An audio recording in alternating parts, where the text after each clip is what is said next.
Mark Stoops has been fired at Kentucky. Will Stein has been hired at Kentucky. Life comes at you really, really fast, as it turns out. So 2 years ago, you may remember Mark Stoops was the head coach at Kentucky. Jimbo Fisher's fired at Texas A&M. There were a lot of rumors and speculation that Texas A&M was targeting Mark Stoops, because they were.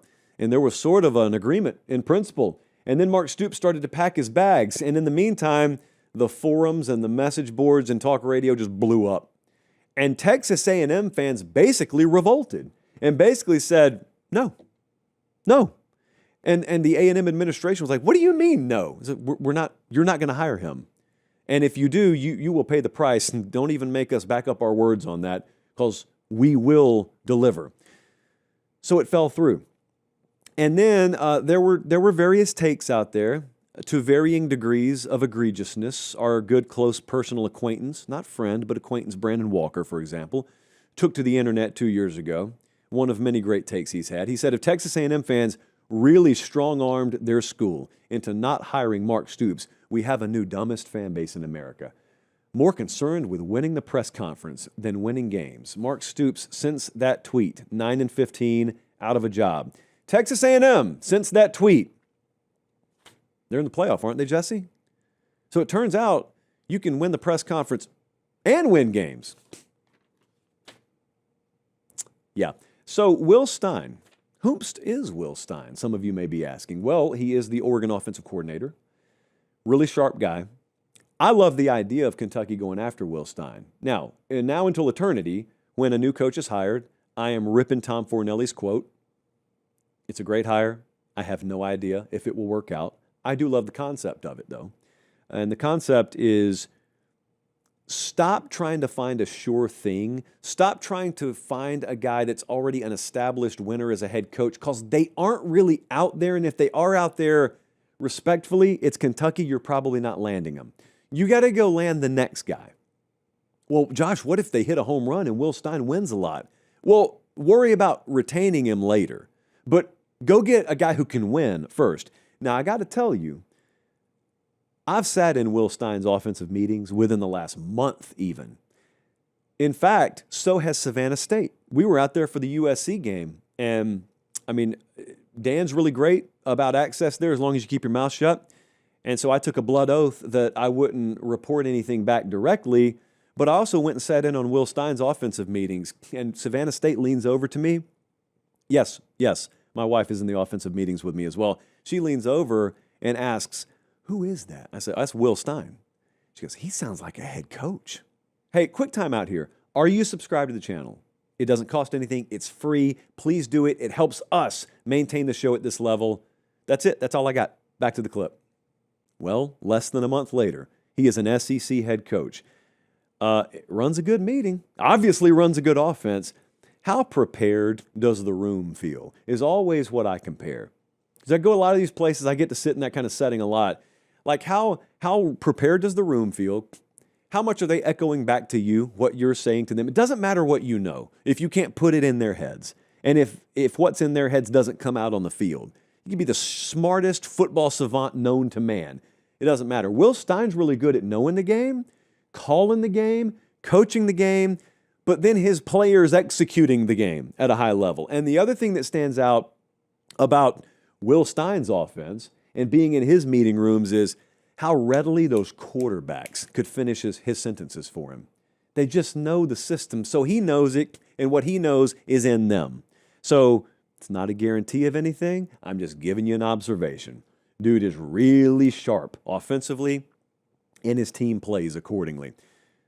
It'll come down to the same things for him at Kentucky it comes down to for anyone else. Do you have the necessary support? We'll see. Can you recruit the South? Are you given the resources to recruit the South? Especially at Kentucky, where you're probably not going to swing, shot for shot with the Georgias or Alabamas or Texases. Can you place a premium on evaluation and on development? Sort of what Elko did at Duke. Not to, apples to apples compare the programs, but that'll matter a lot here. But at least they took a swing. I respect Kentucky for taking a swing. I know a lot of people looked at him and said, dude, you're about to pay Mark Stoops $37 million not to coach. And by the way, That $37 million is due within what, Jesse, 60 days? Yeah, they don't get to spread it out over several years. Kentucky. People say it just means more. It just costs more. I know that. So best of luck to Will Stein. We may even venture up there for the speaker series this spring. They're watching in Gary, Indiana. They're watching in Joplin, Missouri. One more. Look at that. Look at that. Whomst amongst us would have thought that 500,000 subscribers would happen while we were live on air? We would. We would. So I got to take this opportunity to say thank you to you guys. There are a lot of really special things happening with our show right now.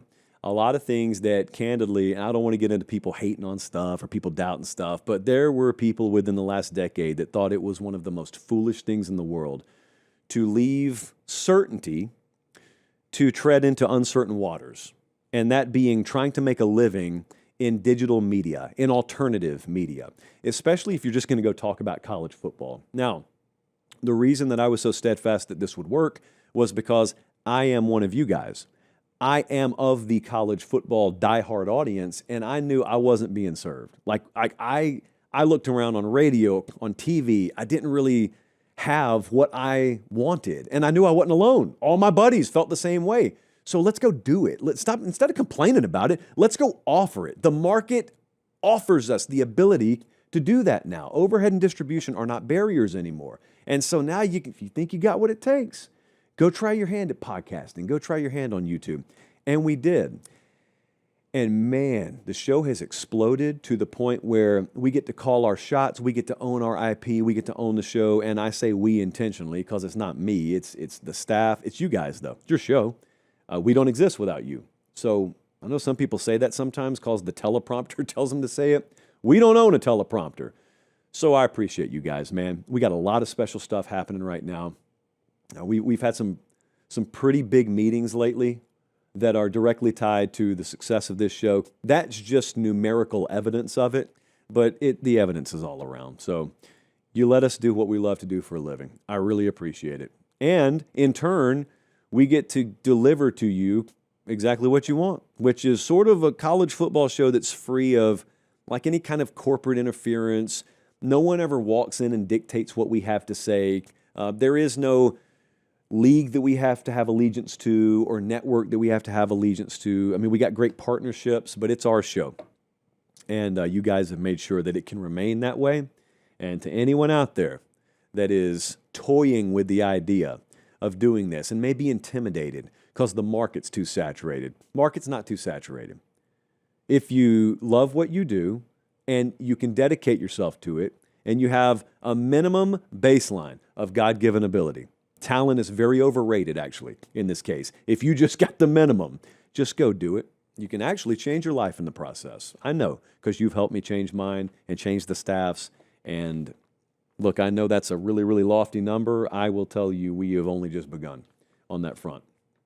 Can really fundamentally alter the way that college football is discussed and covered, because that's in the process of happening now.